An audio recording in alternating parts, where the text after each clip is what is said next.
Ya, Assalamualaikum warahmatullahi wabarakatuh. Halo semuanya, selamat pagi, siang, dan malam. Jadi sekarang di sini aku bakal ngepraktekin untuk melakukan suatu analisis interpolasi di aplikasi QGIS. Nah, jadi sebelumnya aku lebih saranin untuk kalian melakukan interpolasi di ArcGIS karena dia sebenarnya metodenya juga lebih banyak dan juga cara pengaturan parameternya lebih simpel daripada QGIS untuk interpolasi. Tapi di sini aku bakal berusaha untuk ngepraktekin gimana cara interpolasi di QGIS. Oke, jadi sebenarnya apa sih interpolasi itu? Interpolasi itu merupakan suatu teknik analisis untuk mengestimasi suatu area yang tidak memiliki nilai berdasarkan data-data yang ada. Contohnya gimana? Nah, di sini ada data stasiun BMKG dan administrasi Jawa Timur. Dan kalau kita lihat di atribut tabelnya, di sini ada nama stasiun BMKG-nya dan juga curah hujan per harinya. Sekalian lihat di sini. Nah, titik-titik ini merupakan lokasi stasiun yang memiliki data curah hujan. Akan tetapi, daerah-daerah yang tidak memiliki stasiun curah hujan itu tidak memiliki datanya. Karena dia ya tidak ada stasiunnya. Nah, caranya gimana biar dia bisa mengestimasikan datanya dan melakukan suatu interpolasi. Jadi data-data yang tidak ada di sini itu bisa diproyeksikan atau diestimasikan berdasarkan titik-titik stasiun yang sudah ada. Oke, langsung saja kita masuk ke pembahasan utamanya. Jadi untuk metode interpolasi di QGIS ini ada tiga yang akan kita pakai. Yang pertama itu ada IDW interpolation atau inverse distance weighting, dan thin interpolation, dan heatmap kernel density estimation.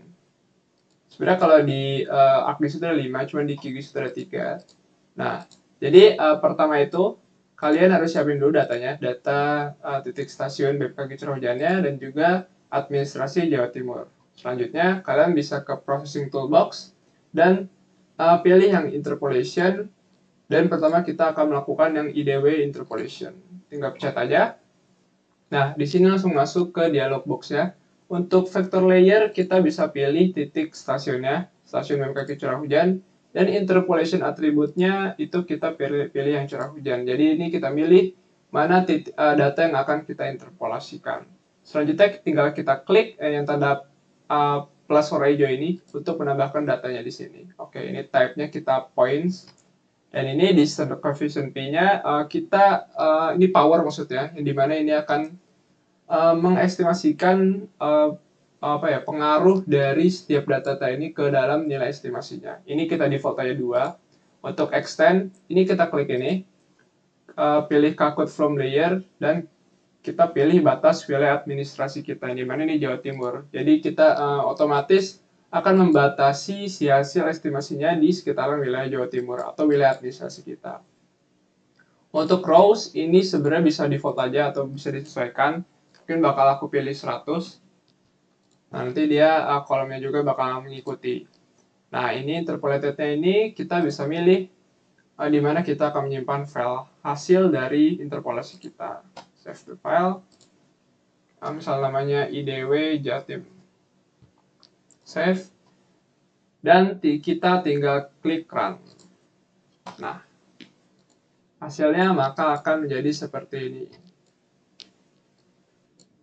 Nah, untuk penjelasan metodenya bakal aku sampaikan di akhir aja, biar kita bisa mengkomparasikan dari metode-metode yang lainnya. Oke.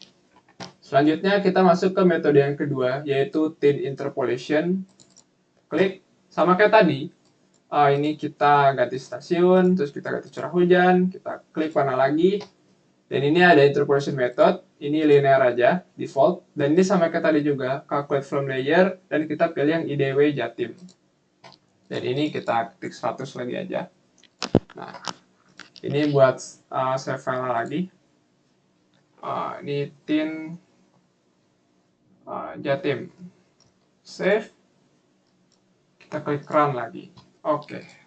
Nah, sekarang yang ini tim ya, saya bukan tim ya, salah typo tadi.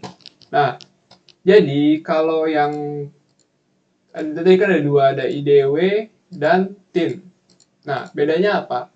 Kalau untuk IDW itu namanya kan inverse distance weighting. Nah, jadi pembobotannya itu didasarkan pada jarak suatu nilai terhadap suatu titik. Jadi semakin dia besar, semakin dia dekat estimasi suatu daerah itu terhadap suatu data yang sudah ada dan juga bobot di dalamnya itu sudah besar, maka hasilnya itu akan menghasilkan nilai yang lebih besar dibandingkan jika area-area yang jauh dari titik-titik yang sudah ada. Jadi misal nilai-nilai yang sekitar sini akan memiliki nilai yang lebih besar dibandingkan nilai yang ada di sekitar sini. Karena apa? Karena dia jaraknya lebih dekat dengan titik yang sudah ada. Gitu. IDW cukup simpelnya seperti itu. Nah, kalau yang tin, ini dia mengestimasikan nilai-nilai yang berada di antara titik-titik yang sudah ada. Dan dia akan membentuk suatu pola segitiga. Jadi ini akan membentuk suatu pola segitiga, segitiga, segitiga. Nah, dan hasilnya dia akan mengestimasikan nilai-nilai hanya yang di antara data-data yang sudah ada. Makanya dia tidak akan sampai keluar-luar sini. Dia hanya akan dalam-dalam sini saja. Nah, penggunaannya bagaimana? Jadi interpolasi itu sebenarnya untuk pengoperasiannya cukup gampang, tapi dia cukup sulit dan butuh pemahaman yang lebih dalam penginterpretasian dan pemahaman si cara kerja metodologinya. Nah, jadi ini kan datanya curah hujan. Sebenarnya curah hujan itu kurang cocok digunakan jika menggunakan metode TIN atau Triangulated Irregular Network. Nah, dia lebih cocok menggunakan IDW ini karena dia akan hasilnya nanti akan lebih relevan dibandingkan dengan TIN. Nah, TIN ini lebih cocok dia digunakan untuk seperti data-data atau mengestimasi nilai elevasi atau ketinggian gitu. Nah, kalau di ArcGIS itu ada yang namanya kriging, spline, dan sebagainya. Nah, satu lagi kita akan mengestimasi menggunakan ini, heat map, kernel density estimation. Nah, sebelum melakukan interpolasi heat map, kita harus memastikan bahwa layer stasiun kita dan Jawa Timur kita itu sudah berada di sistem koordinat yang tepat. Cara gimana? Kalian tinggal klik kanan layer ya. Kalian pilih layer CRS dan pilih ini, set layer CRS. Nah, kalian tinggal pilih yang WGS 84 UTM zone 496. Nah, nanti ketika kalian klik OK, nanti akan muncul sendiri di sini dan kalian klik OK lagi. Nah, tidak akan hilang kan? Karena dia kenapa dia hilang? Karena dia punya koordinat yang beda, makanya harus samain dulu. Nah, Jawa Timur juga RCRS, pilih ini, oke. Kita zoom to layer. Sorry, ini belum.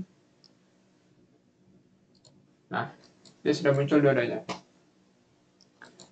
Oke. Terus selanjutnya, karena sudah dimasukkan sistem koordinatnya, kita pilih yang ini, map. Nah, pilih yang stasiun BMKG, dan dia ini ada radiusnya kita isi 1. Nah, ini unitnya meters. Ini 1 itu maksudnya bukan hanya menjangkau 1 meter saja, cuman dia intervalnya itu nanti akan 1. Dan ini kita pilih 100. Dan ini radius from field-nya ini kita kosongkan saja. Yang kita isi adalah weight from field. Jadi ini si nilai curah hujannya akan memberikan bobot. Jadi kernel shape-nya kita pilih quartic, IK-nya kita defaultkan saja, dan output value sekalinya kita defaultkan saja. Dan ini kita pilih shape file-nya. File name, kernel, Jatim. Save, run. Nah, nanti dia akan seperti ini. Interpretasi bagaimana? Jadi interpretasinya adalah dia semakin dia berdekatan, ada titik-titik berdekatan, maka kepadatannya itu dia akan semakin tinggi, makanya dinamakan dengan density. Dan sama kayak tadi, sebenarnya untuk data curah hujan itu kurang cocok menggunakan kernel density. Karena dari namanya saja ini sudah kepadatan, maka dia lebih cocok menghitung suatu kepadatan atau heat map. Nah, biasanya ini lebih cocok digunakan untuk menghitung seperti kepadatan penduduk dan juga kayak konsentrasi kecelakaan, insiden, dan semacamnya. Tapi karena ini hanya untuk mencontohkan pengoperasionan saja dan pemakaian dari si metodenya, maka tidak apa-apa. Yang penting nanti saat penggunaan yang sebenarnya harus sesuai dengan metode dan tujuan yang aslinya. Dan di sini kita udah punya tiga interpolasi. Kalian bisa lihat di sini kan masih warna hitam putih dan sulit untuk dilihat. Ini bisa kita atur simbologinya. Jadi simbologi itu secara sederhana merupakan memvisualisasikan si layer kita agar lebih menarik untuk dilihat dan mudah untuk dibaca. Kalian tinggal klik yang kernel Jatim, misalnya kernel Jatim, kita klik kanan, properties, lalu kalian pilih yang simbologi, dan ini render type-nya pilih yang ini, single beam pseudo color. Nah, terus kita pilih yang color RAM-nya ini yang nah, ini kita pilih yang spektral aja. Spektral. Oke, kita pilih yang spektral. Terus kita apply. Nah, hasilnya akan jadi seperti ini. Sebentar. Ini cara kita invert-nya itu. Nah, ini kita klik invert color ramp. Nah, apply. Nah, jadi dia dari warna biru itu menandakan kepadatan rendah. Dan semakin warna merah, maka kepadatan itu akan semakin tinggi. Nah, kita implementasikan juga di layer interpolasi yang lain. Ini color, terus oke. Nah, seperti ini yang IDW, dan kita yang terakhir yang tin.